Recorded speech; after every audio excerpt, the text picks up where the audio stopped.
ओम शांति। आप सभी भी बोलो ओम शांति। आज की मुरली बाबा की 20 तारीख की रिवाइज कोर्स की है। बाबा कहते पूरा सरेंडर किसे कहेंगे और उनकी निशानी क्या होगी। बाबा पूछ रहे हैं क्या पूरा सरेंडर किसे कहेंगे और उनकी निशानी क्या होगी। तो बाबा ने उत्तर दिया पूरा सरेंडर वो है जिनकी बुद्धि में रहता है कि हम ईश्वरीय माँ बाप से पलते हैं। बाबा ये सब कुछ आपका है आप हमारी पालना करते हो। बल कोई नौकरी आदि करते हैं लेकिन बुद्धि से समझते हैं कौन सी बात, ये सब बाबा के लिए है। बाप को मदद करते रहते उससे इतने बड़े यज्ञ की कारोबार चलती, सबकी पालना होती। ऐसे बच्चे भी अर्पण बुद्धि हुए, ऐसे बच्चे भी अर्पण बुद्धि हुए हैं। एक है समर्पण और एक है अर्पण। घर में रह करके कामकाज करके यज्ञ में मदद करना, ये है अर्पण बुद्धि। साथ साथ पद ऊंचा पाने के लिए पढ़ना और पढ़ाना भी है। धन दिया, संयोग दिया, वो अच्छी बात है, लेकिन पढ़ना और पढ़ाना है। शरीर निर्वार्थ कर्म करते हुए बेहद के माता पिता को श्वासों श्वास याद करना है। श्वासों के तार तार में प्रभु प्यार को पिरो लो। फिर मीठे बच्चे, तुम पीस स्थापन करने के निमित्त बने हो। पीस माना शांति, इसलिए बहुत बहुत पीस में रहना है। बुद्धि में रहे हम बाप के अडॉप्टेड बच्चे आपस में भाई बहन हैं। गीत है ओम नमो शिवाय, ओम शांति।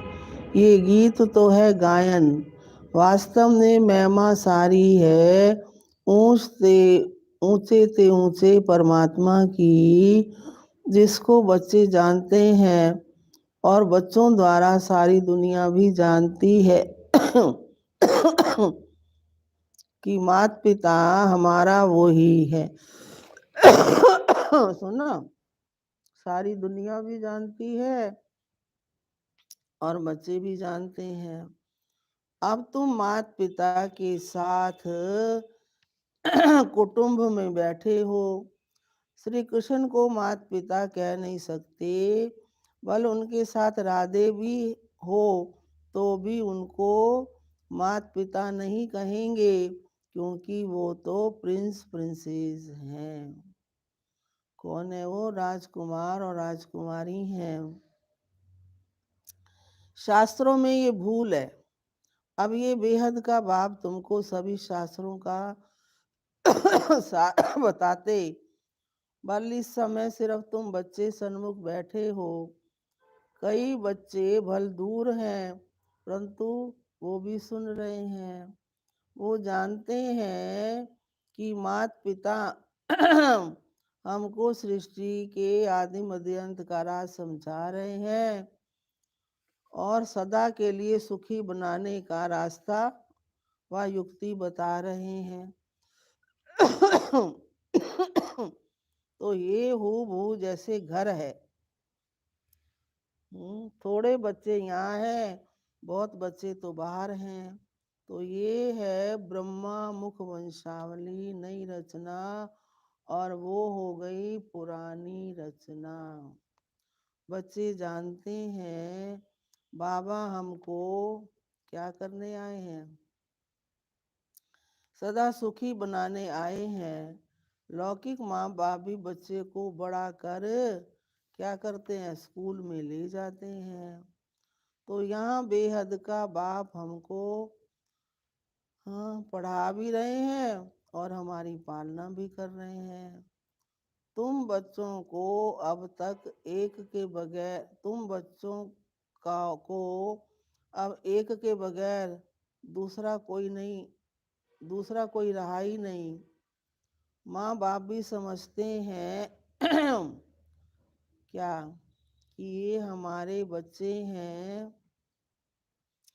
लौकिक कुटुंब होगा तो 10-15 बच्चे होंगे, 2-3 शादी की होगी। यहाँ तो ये सब बाबा के बच्चे बैठे हैं। जितने भी बच्चे पैदा करने हैं सो अभी ही ब्रह्मा मुख कमल द्वारा करने हैं। पीछे तो बच्चे पैदा करने ही नहीं है, सभी को वापिस जाना है। ये एक ही अडॉप्टेड माता निमित्त है। बड़ी वंडरफुल बात है। ये तो ज़रूर गरीब का बच्चा समझेगा कि हमारा गरीब बाप है। शौकार का बच्चा समझेगा हमारा बाप शौकार है। वो तो अनेक माँ बाप है। ये तो सारे जगत का एक ही माता पिता है। तुम सब जानते हो हम उनके मुख से अडॉप्ट हुए। ये हमारा परलौकिक माँ बाप है। ये आते ही पुरानी सृष्टि में है। जब मनुष्य बहुत बहुत दुखी होते हैं, सुना बाबा कब आते हैं पुरानी सृष्टि में? जब मनुष्य क्या होते हैं, बहुत बहुत दुखी होते हैं, तो बच्चे जानते हैं हमने इस परलौकिक माता पिता की गोद ली है। हम सब आपस में कौन है फिर? भाई बहन। दूसरा कोई हमारा संबंध ही नहीं है। तो भाई बहन को आपस में कैसे बहुत मीठा, रॉयल, पीसफुल, नॉलेजफुल और ब्लिसफुल रहना चाहिए। सुना, भाई बहन है तो आपस में बहुत मीठा, रॉयल, पीसफुल, नॉलेजफुल, ब्लिसफुल बनना चाहिए।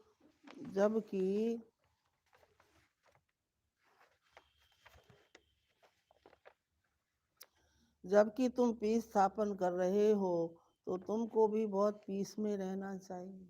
पीस माना शांति स्थापन कर रहे हो तो बाबा कहते तुम भी तो शांति में रहो। तो बच्चों को ये तो बुद्धि में होना चाहिए कि हम परलौकिक बाप के एडॉप्टेड बच्चे हैं। कहाँ से आए? परम धाम से बाप आए हैं। वो है ग्रैंड फादर, बड़ा भाई। तो जो पूरा सरेंडर है वो समझेंगे हम ईश्वरीय माँ बाप से पलते। फिर बाबा पहले वाली बात ले आए, सुना। जो पूरे सरेंडर हैं उनकी बुद्धि में क्या रहेगा? हम ईश्वरीय माँ बाप से पलते हैं। बाबा ये सब कुछ आपका है, आप हमारी पालना करते हो। जो बच्चे अर्पण होते हैं उनसे सभी की पालना हो जाती है। भल कोई नौकरी करते तो भी समझते हैं ये सब कुछ बाबा के लिए है, तो बाप को भी मदद करते रहते। नहीं तो क्या यज्ञ की कारोबार कैसे चले? राजा रानी को माता पिता कहते हैं, परंतु वो फिर भी जिस्मानी माता पिता हुए। राजा राजमाता भी कहते तो राजपिता भी कहते। तो ये फिर है बेहद के बच्चे। बच्चे जानते हैं क्या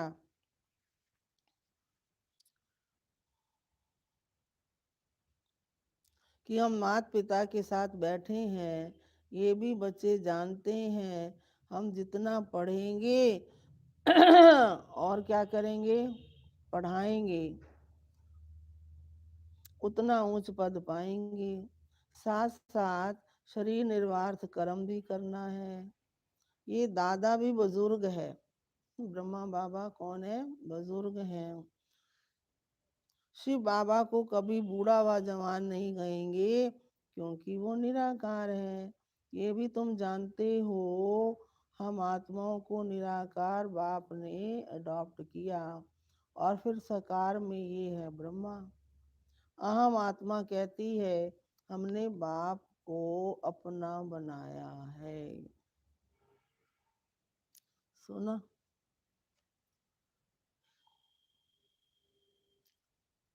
फिर नीचे आओ तो कहेंगे हम भाई बहनों ने ब्रह्मा को अपना बनाया। शिव बाबा कहते तुम ब्रह्मा द्वारा हमारे मुख वंशावली बने हो। ब्रह्मा भी कहते तुम हमारे बच्चे हो बने हो। तुम ब्राह्मणों की बुद्धि में श्वासोश्वास क्या चलेगा कि हमारा बाप है और वो हमारा दादा है। बाप से जास्ती दादे को याद करते हैं। वो मनुष्य तो बाप से झगड़ा आदि करके भी दादे से प्रॉपर्टी ले लेते हैं। तुमको कोशिश करके बाप से भी जास्ती दादे से वर्षा लेना है। बाबा जब पूछते हैं तो सब कहते हैं क्या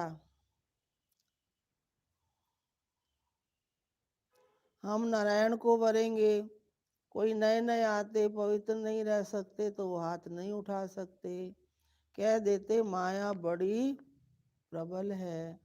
वो तो कह भी नहीं सकते कि हम श्री नारायण को व लक्ष्मी नारायण को लक्ष्मी को वरेंगे। देखो जब बाबा सन्मुख सुनाते हैं तो कितना खुशी का पारा चढ़ता है। बुद्धि को रिफ्रेश किया जाता तो नशा चढ़ता है। फिर किसी किसी को वो नशा स्थायी रहता और किसी का कम हो जाता। बेहद के बाप को याद करना है, 84 जन्मों को याद करना है और चक्रवर्ती रजाई को भी याद करना है। सुना किस किस को याद करना है?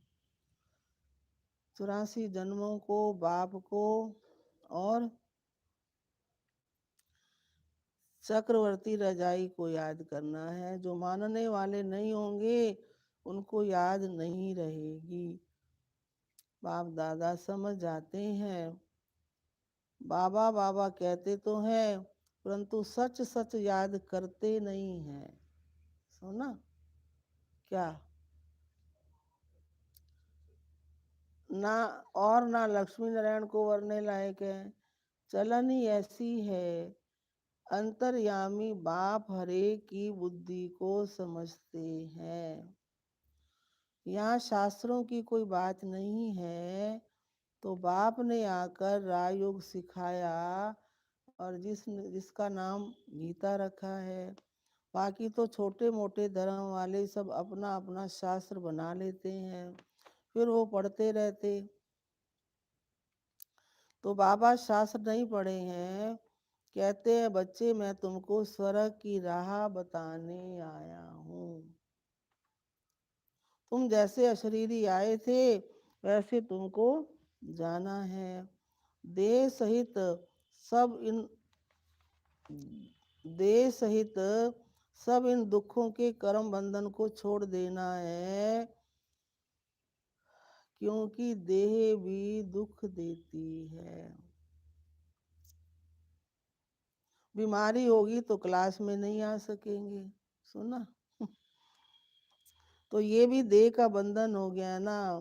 इसमें बुद्धि बड़ी सालिम चाहिए। पहले तो निश्चय चाहिए कि बरोबर बाबा स्वर्ग का रचता है, अभी तो नरक है। जब कोई मरता तो क्या कहते हैं? कहाँ गया? स्वर्ग। तो जरूर नरक में था। परंतु ये तुम समझते हो कि तुम्हारी बुद्धि में स्वर्ग है। सुना? बाबा रोज नए नए तरीके से समझाते हैं तो तुम्हारी बुद्धि में अच्छी रीति बैठ तुम्हारा तुम्हारी बुद्धि में अच्छी रीति बैठे। जो ज्ञान बाबा हमको रोज समझाते हैं किस लिए कि बच्चों की बुद्धि में अच्छी तरह से बैठे।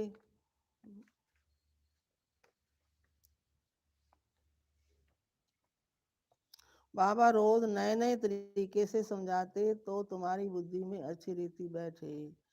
हमारा बेहद का माता पिता है तो पहले बुद्धि एकदम ऊपर चली जाएगी, फिर कहेंगे इस समय बाबा आबू में है।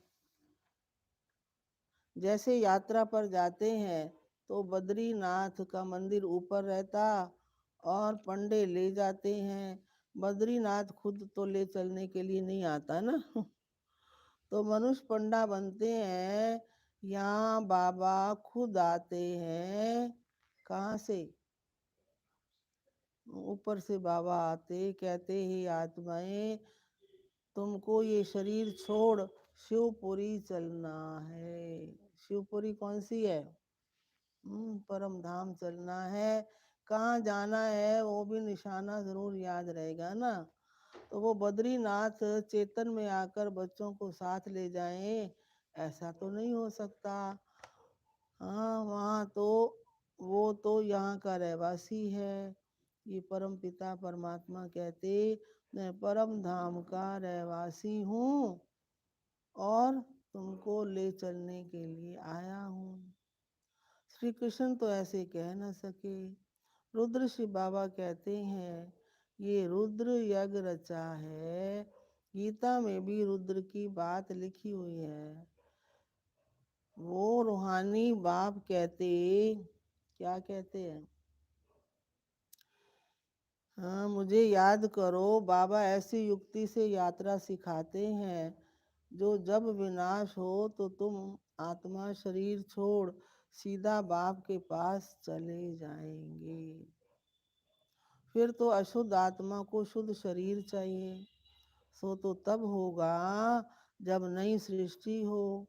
अभी तो सभी आत्माएं क्या करेंगी? मच्छरों सदृश वापिस जाएंगी बाबा के साथ। इसलिए उनको खिवैया भी कहते। तो इस विशेष सागर से उस पार ले जाते हैं। श्री कृष्ण को खिवैया नहीं कह सकते। बाप इस दुख के संसार से सुख के संसार में ले जाते हैं। यही महाभारत विष्णुपुरी लक्ष्मी नारायण का राज था।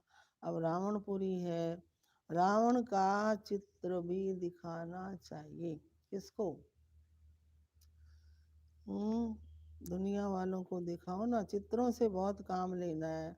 जब हमारी आत्मा है वैसे बाबा की आत्मा है। सिर्फ पहले अज्ञानी थे। वो ज्ञान का सागर है। अज्ञानी उनको कहा जाता। किनको? जो रचता और रचना को नहीं जानते। रचता द्वारा रचता और रचना को जानते उनको ज्ञानी कहते हैं। तो ये ज्ञान तुमको यहाँ यहाँ माना संगम पर मिलता है, सतयुग में नहीं मिलता। वो लोग कहते परमात्मा विश्व का मालिक है। मनुष्य उस मालिक को याद करते, परंतु वास्तव में विश्व का मालिक और सृष्टि का मालिक तो कौन बनता है? लक्ष्मी नारायण बनते हैं। निराकार शिव बाबा तो विश्व का मालिक बनता नहीं है। सुना? तो उन्हों से पूछना पड़े कि वो मालिक निराकार है या साकार है। निराकार तो साकार सृष्टि का मालिक हो न सके। तो वो है ब्रह्मांड का मालिक। कौन? ब्रह्मांड का मालिक कौन है? शिव बाबा। वो आकर पति दुनिया को पावन बनाते, खुद पावन दुनिया का मालिक नहीं बनते हैं। उनका मालिक तो लक्ष्मी नारायण बनते तो बनाने वाला है बाप। ये बड़ी गूढ़ी बातें हैं समझने की। हम आत्मा भी जब ब्रह्म तत्व में रहती हैं तो ब्रह्मांड के मालिक हैं। जैसे राजा रानी कहेंगे हम भारत के मालिक हैं, तो प्रजा भी क्या कहती है? हम किसके मालिक हैं? भारत के। तो प्रजा भी कहेगी हम मालिक हैं। वहाँ रहते तो है ना। वैसे आप ब्रह्मांड के मालिक हो, हम भी मालिक ही ठहरे। फिर बाबा आकर क्या करते हैं? नई मनुष्य सृष्टि रचते हैं और कहते हैं मुझे इस पर राज नहीं करना है। सुना, भगवान आकर के नई सृष्टि तो रचता, लेकिन क्या कहते, मैं मनुष्य नहीं बनता, मैं तो ये शरीर भी लोन लेता हूँ और तुमको सृष्टि का मालिक बनाने क्या सिखाता हूँ, राजयोग सिखाता हूँ। तुम जितना पुरुषार्थ करेंगे उतना ऊंच पद पाएंगे, इसमें कमी मत करो। किसमें? जितना पुरुषार्थ में कमी नहीं करो, इसमें कोई कमी मत करो। टीचर तो सबको पढ़ाते, अगर इम्तिहान में बहुत पास होते हैं तो किसका नाम वाला होता? टीचर का। फिर उनको गवर्नमेंट से लिफ्ट मिलती। ये भी ऐसे है, जितना अच्छा पढ़ेंगे उतना अच्छा पद मिलेगा और माँ बाप भी खुश होंगे। इम्तिहान में पास होते तो क्या करते हैं, छोटे बच्चे, हम पहली दूसरी में पास होते थे तो क्या करते थे, तो बाबा कहते पास होते तो मिठाई बांटते हैं। तो यहाँ तो तुम रोज मिठाई क्योंकि मधुबन में रोज टोली मिलती है ना पांडव भवन में, तो यहाँ तो तुम रोज मिठाई खाते हो, रोज मिठाई बांटते हो। फिर जब इम्तिहान में पास हो जाएंगे तो सोने के फूलों की वर्षा होगी। वाह भाई वाह, क्या होगा? सोने के फूलों की वर्षा होगी। तुम्हारे ऊपर कोई आकाश से फूल नहीं गिरेंगे, परंतु तुम एकदम सोने के महलों के मालिक बन जाते हो। ये तो कोई की महिमा करने के लिए सोने के फूल बनाकर उन पर डालते हैं। जैसे दरभंगा का राजा बहुत शौकार था, उनका बच्चा वलैत गया तो पार्टी दी, बहुत पैसा खर्च किया, उसने सोने के फूल बनाकर वर्षा की थी। सुना, उस पर बहुत खर्चा हो गया, बहुत नाम हुआ।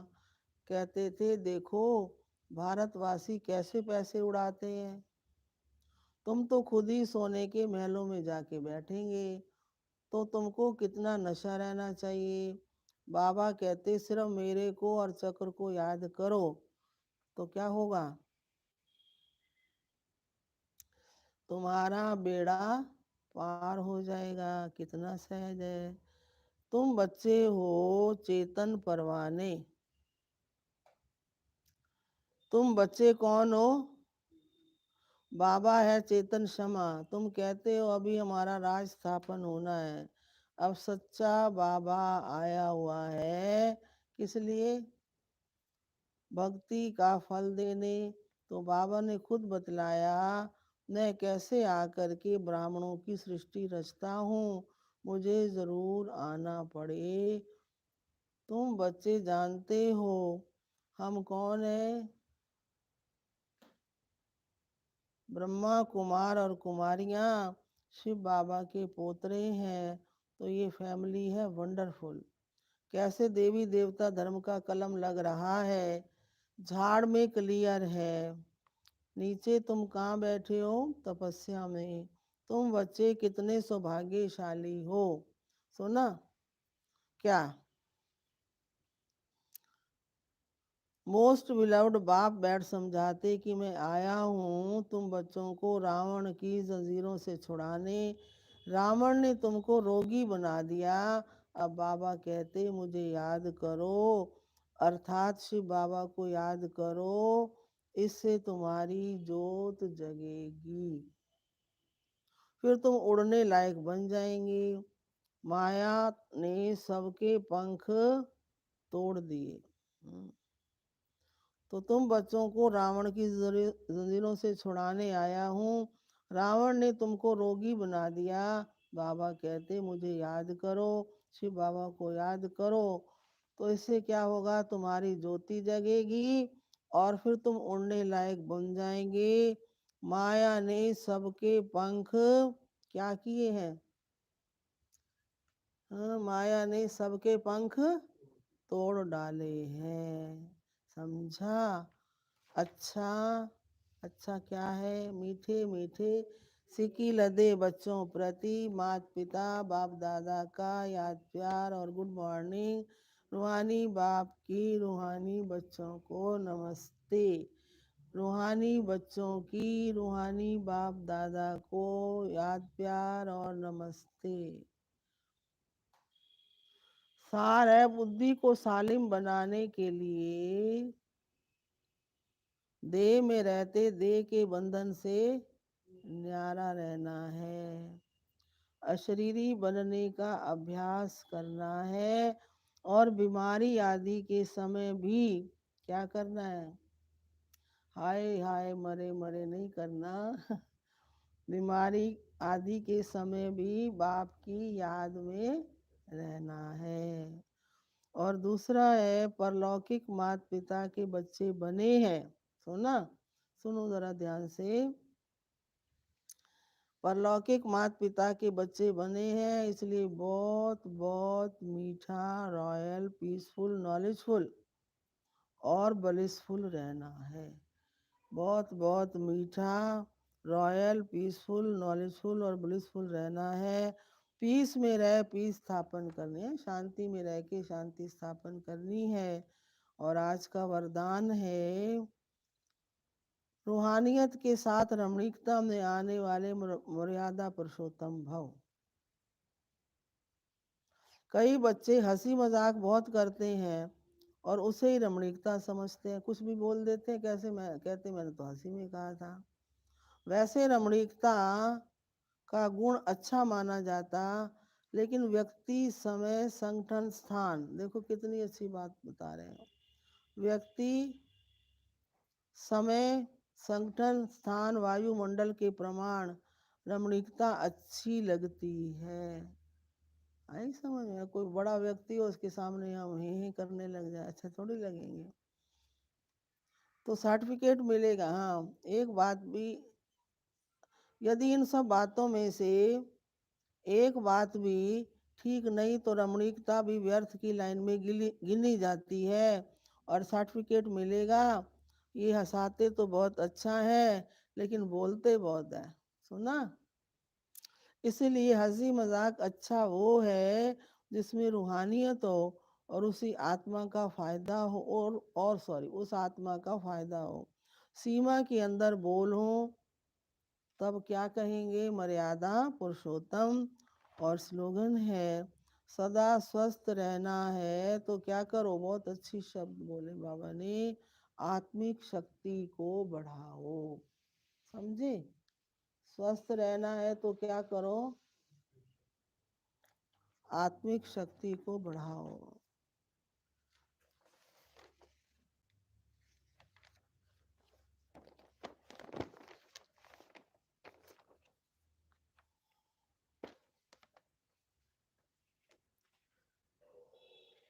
तो आज 20 तारीख है। बुद्धि को एकाग्र करने के लिए मन मना भव के मंत्र को सदा स्मृति में रखो। आप देखेंगे कई बाबा के बच्चे जब सामने बैठते हैं तो मन की एकाग्रता भी होती है और शरीर की स्थिरता भी होती है।